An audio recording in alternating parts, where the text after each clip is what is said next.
Right, let's get more now on the story dominating women's football. That is Khadija Shaw's decision to withdraw from a Manchester City squad last night for her mental well-being. It was for their League Cup semi-final against Arsenal, a game that they ended up winning in the end.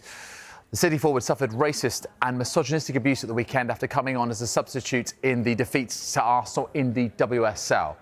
For more on this, let's speak to former England international Lianne Sanderson, who joins me live right now. Thanks so much, Lianne, for sparing the time to come on Sky Sports News. So here we are again. We have yet another footballer targeted for online abuse of a racist and misogynistic nature. And this particular footballer, on this occasion, is one of the leading lights in women's football, with plenty of individual accolades, and she's the WSL's top scorer. I mean, how horrifying is this? Yeah, firstly, David, good evening. Thanks for having me on.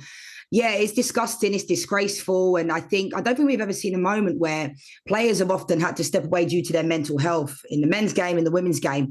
But I don't think we've seen it recently where Bunny Shaw felt like last night she wasn't available for selection based upon how it's made her feel. And, you know, unfortunately, David, me and you have worked together a number of times. I've sat on panels, I've spoken about the abuse that I get on social media. And this isn't a surprise to me. And I've always said, you're not going to eradicate racism, but what you can do is the platforms have to do more. I've had this same conversation for the last 4 or 5 years about this type of thing, and it's not good enough. If I put music out there, the copyright infringement takes it down straight away. So how is it that these people are allowed to get to people? And it's not just people in the public eye, it's every different type of person and different people from walks of life. And like I said, David, you and I have spoken many times about this type of subject, and it's disgusting that Bunny Shaw has felt, you know, and I just hope she knows she's got the massive support behind her and completely appreciate the decision she's made, because there's times where I get online abuse on a daily basis, and it makes you want to think, you think to yourself, do I really want to do this anymore? Do I want to put myself out there? Because people don't understand what it feels like. People say, oh, don't let them, the trolls affect you. Don't let the people affect you. And it does affect you. And I think, you know, Bunny Shaw has come under this type of racism earlier on in the season as well. It happened to her when she was actually physically at a game in the Champions League. And now this has happened at the weekend. It's disgusting. And I just think all the platforms have to do more, need to do more. Myself and Anton Ferdinand have had a number of meetings at the House of Commons. And to be honest, one good thing now that came out of Rio Ferdinand being abused was the fact that now people can get arrested and they will know where they live and find them, because that type of stuff has happened to me where the police have had to intervene. So my thoughts are with Bunny Shaw, and hopefully she can get the support of Manchester City that she needs and deserves. Lianne, you've mentioned so many salient points there. Let me just pick one of them. I mean, you mentioned that you've suffered abuse in the last 4 or 5 years, but that's, during your time as a pundit. We've seen you very prominently on our screens, both here in Sky and elsewhere. I wonder, what about when you were a player? Was it so prominent then? I guess social media was a different thing, wasn't it? But whenever you did get racist, misogynistic abuse or any kind of abuse, and it was maybe from the crowd, let's say, did you ever consider the idea of not making yourself available for a game? Or was that something that, you just thought, I can't do that, I've got a contract to play and it's simply not a step I can take? And in that context, how brave a decision was that from Bunny Shaw? Yeah, I do think it's a brave decision. Just to answer that question, first and foremost, in different parts. Like when I played in Spain, for example, it was more like living in that area, in the certain areas that I lived in, that people didn't see people that looked like me.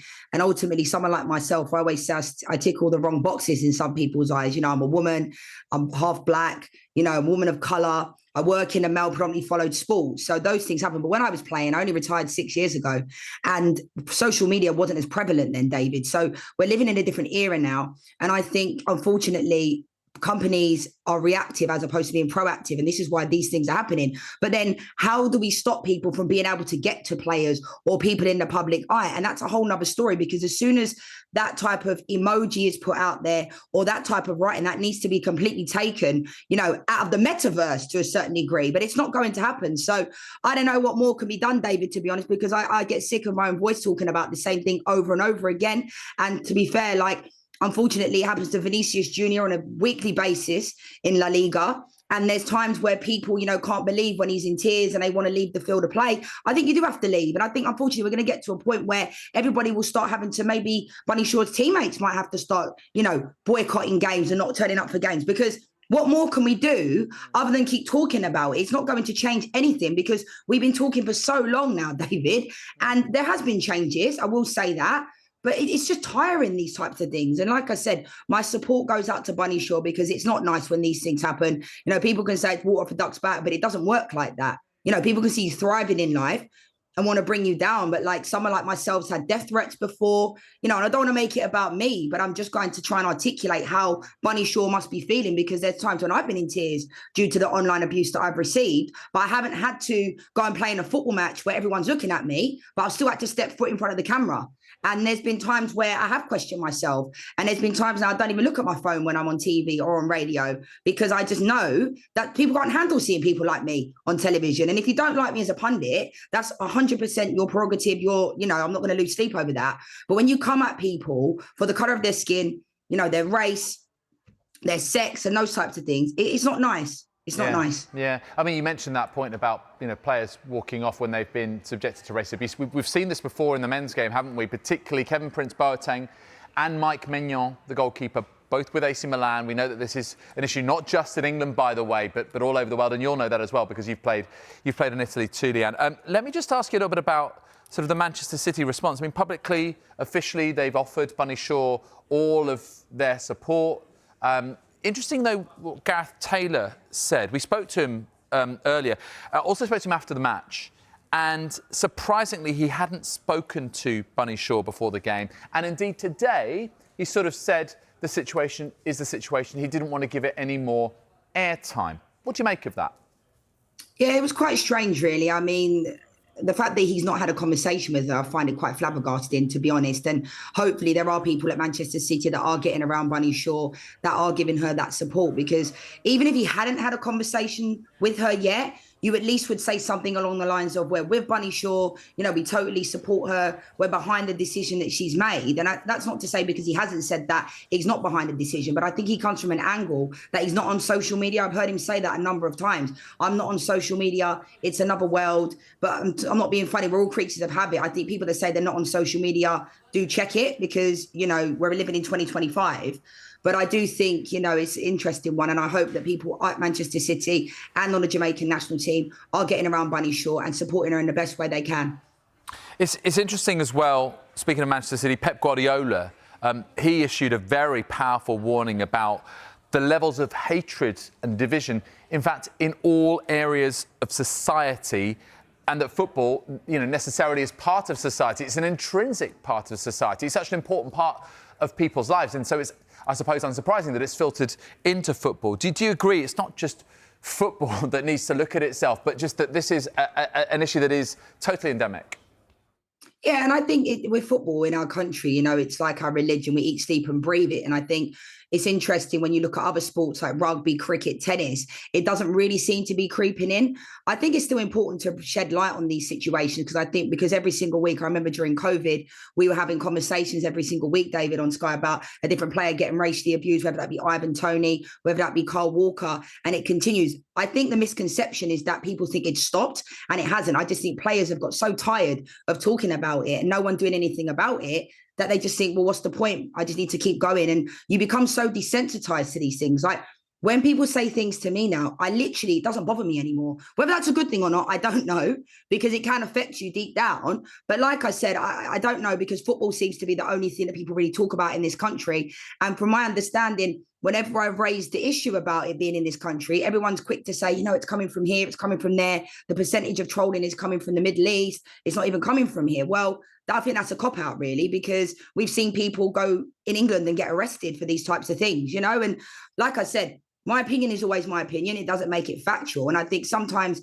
in English football, we get, it's like a tribism, isn't it? It's like, I said one thing about Mitrovic about 2 years ago, that he wouldn't cut it in the Premier League, even though he was cutting in the Championship. And that meant all the Fulham fans decided I'd get 2 death threats. And now I kind of fear when I do go to Craven Cottage, and that's the reality. When I've done games there, I think I second guess it. And there's been times where I thought, should I do a game there based upon how fans have been to me? And I think not just myself, I think we're seeing it creep in to male pundits as well when they're at games, and it's disgraceful. You've talked about the focus on social media companies. Of course, we mentioned this a lot, and rightly so, that social media companies need to intervene and intercept more. I wonder, though, that, you know, the clubs have a role to play here. And we've spoken about this before. Manchester United launched a social media code last year, and they've also been trying to reward good behaviour to shape the community, and as well as obviously punitive behaviour to manage any bad things. But I wonder, is that a way that they can have some real agency, some real role in this to try and encourage towards a more sort of positive direction, Lianne?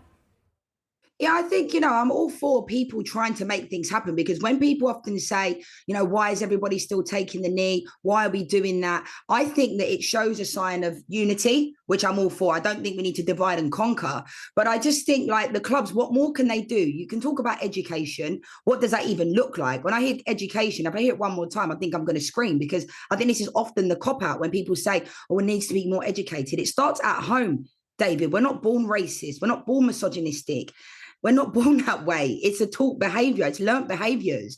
And I think even when I go to football matches now, people say derogatory comments. I've worked a lot with kick racism out of football, and with Kick It Out, and speaking about, how do we report it? But I still think there's these levels where people still feel fearful of reporting something, because I don't think we've got to a point now where if someone reported something, they wouldn't know where it's come from.